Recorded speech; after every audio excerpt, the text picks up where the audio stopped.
నమస్తే welcome to our channel. Andhra Pradesh deputy speaker Raghurama Krishna Raju గారు వైసీపీకి పెద్ద బాంబ్ పేల్చారనే చెప్పవచ్చు.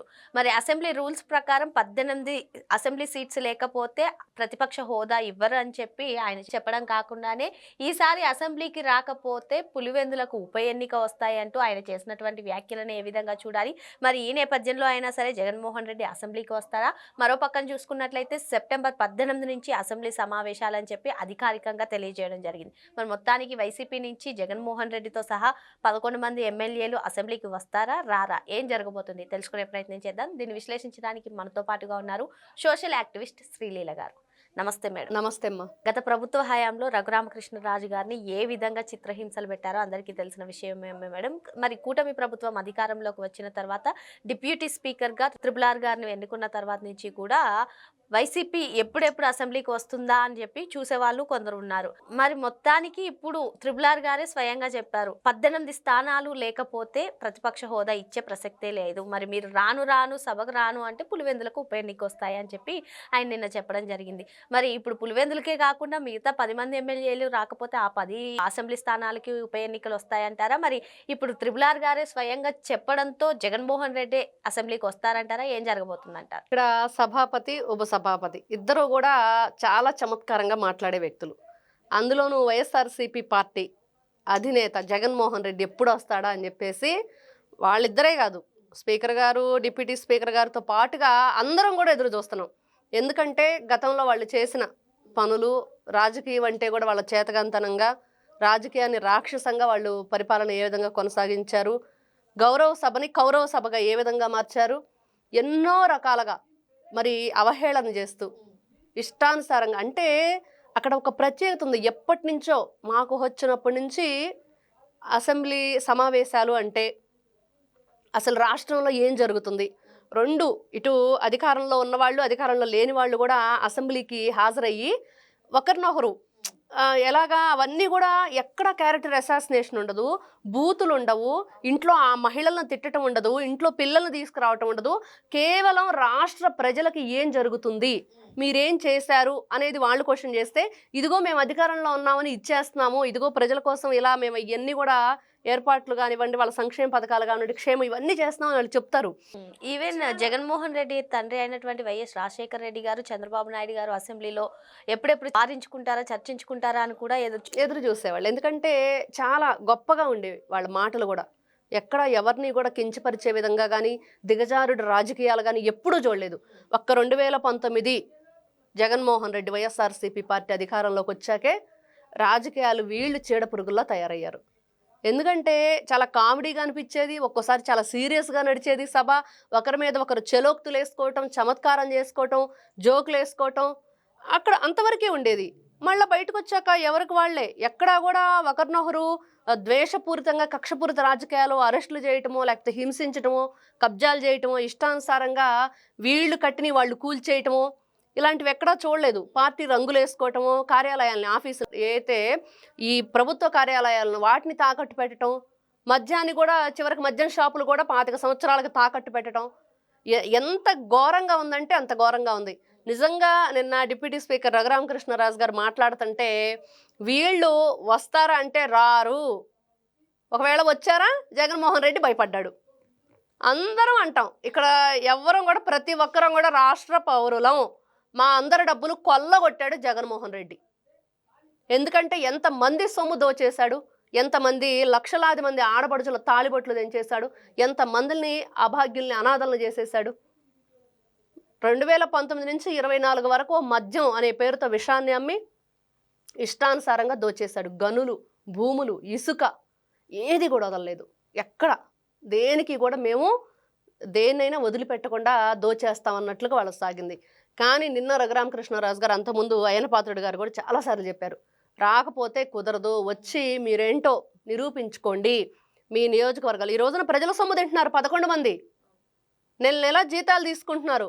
ఎక్కడ ప్రజల గురించి మాట్లాడరు, ఏ చర్చ పెట్టరు. ఒక్క 10వ ఎమ్మెల్యే ఎప్పుడైనా వాళ్ళ కొడుకు గురించి మాట్లాడుకోవడానికి వస్తాడు, 11వ ఎమ్మెల్యేనేమో అసలు ఏం మాట్లాడతాడో ఎవరికి తెలియదు, ఎందుకు మాట్లాడతాడో తెలియదు.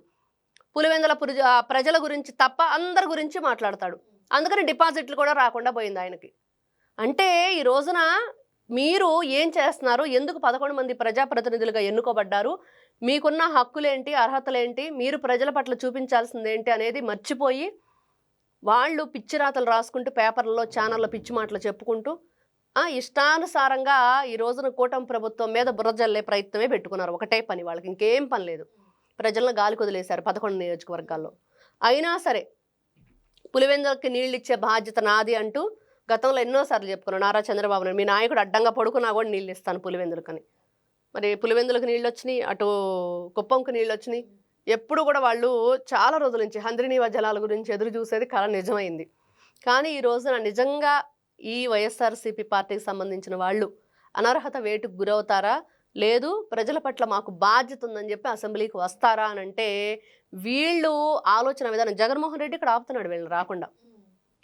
ఆల్రెడీ ఒక 6 అసెంబ్లీకి రావడానికి సిద్ధంగా ఉన్నారని చెప్పి కూడా కొన్ని కథనాలు వినిపిస్తున్నాయి మేడం. ఈ నేపథ్యంలో ఇప్పుడు త్రిపుల్ గారు చేసినటువంటి సవాల్ లేదా అనర్హత వేటు కంపల్సరీగా అని చెప్పినటువంటి నేపథ్యం, మరి మొత్తానికి ఇప్పుడు ఈ 6తో సహా జగన్మోహన్ రెడ్డి కూడా వచ్చే ఛాన్స్ ఉందంటారా?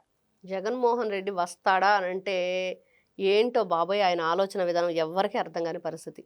ఏం చెప్పాలి, అక్కడ పులివెందుల ప్రజల గురించి ఆలోచించడు, ఇక్కడ అసెంబ్లీకి వచ్చేసి సరే వాళ్ళ గురించి నువ్వు అక్కడికి వెళ్ళి పట్టించుకో అంటే ఇప్పుడు పులివెందుల్లో మనం చూసాం ఉప ఎన్నికలు, జెడ్పీటీసీ ఎన్నికల్లో పులివెందులో కానివ్వండి, ఒంటిమిట్టలో కానివ్వండి వైసీపీ డిపాజిట్లు కోల్పోయినటువంటి పరిస్థితి. ఇప్పుడు పులివెందుల శాసనసభ్యుడైనటువంటి జగన్మోహన్ రెడ్డి అసెంబ్లీకి రాకపోతే ఉప ఎన్నిక అని చెప్పి త్రిపుల్ గారు చెప్తున్నారు. ఒకవేళ ఉప ఎన్నిక జరిగితే జగన్మోహన్ రెడ్డి పరిస్థితి ఏ విధంగా ఉంటుందో అర్థం చేసుకున్నా జగన్మోహన్ రెడ్డి వస్తారంటారా? ఇంకా అతను ఉప ఎన్నికంటే ఇక్కడ రాడు, అతను మొండి వైఖరి, అదో రకమైన డిఫరెంట్ క్యారెక్టర్ గల వ్యక్తి జగన్మోహన్ రెడ్డి. సైకో పోవాలి సైకిల్ రావాలనుకున్నా సైకో, నిజంగా సైకోనే. ఎందుకంటే కన్న తల్లి, తోడబుట్టిన చెల్లి, బాబాయ్ కూతురు, బాబాయ్ని గొడ్డలతో ఆ విధంగా నరికేసిన మనుషులు వీళ్ళు.